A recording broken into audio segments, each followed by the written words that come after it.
Hi guys, and welcome back to the channel. So today we're going to talk about the most important stats in a plane design. Now first of all, keep in mind that in order to access the plane designer you need to have purchased and enabled the By Blood Alone DLC. Now once you open your plane designer you will see a lot of stats, but we will not care about most of them, we'll focus only on the most important ones.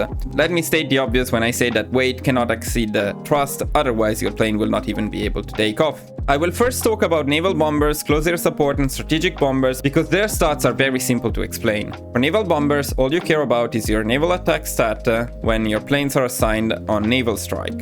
Everything else is more or less irrelevant, although some extra range can always be useful.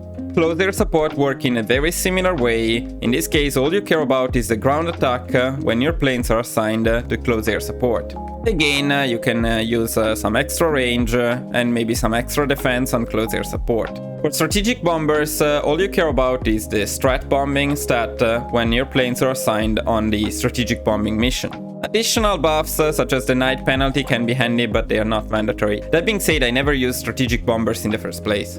Okay, then let's talk about fighters, because here is where things start getting interesting. The most important stats for fighters are range, air defense, air attack, agility, and production cost.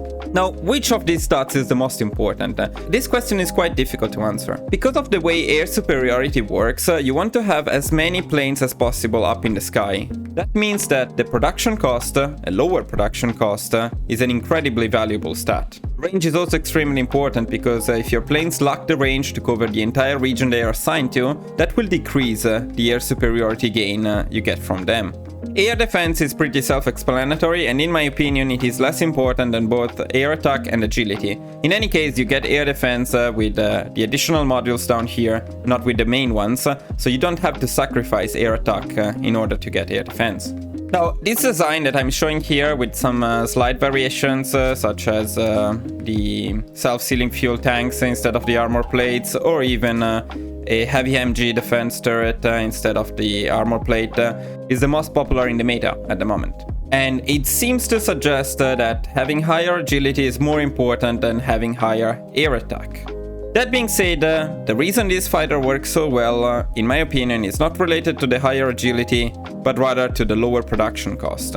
My other design, focusing more on air attack and less on agility, has a 5 more or less higher cost. That being said, in my experience, higher air attack means trading a bit worse, but killing enemy planes a bit faster. I overall like having higher air attack when I can afford it on my planes. So as a last recap, you don't want to sacrifice range too much because covering the entire region your planes are assigned to is very important for air superiority.